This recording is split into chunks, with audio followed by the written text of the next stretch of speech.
Счастье – это когда ты без звонка можешь войти в мой дом и в любовь мою.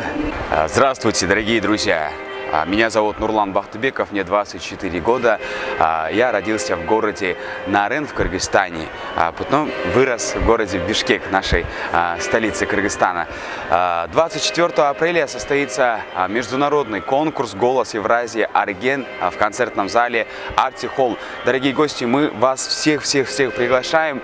Те, кто меня знают, даже и те, кто не знает, мы вас всех приглашаем. Будет очень-очень круто, будут петь самые лучшие голоса Евразии.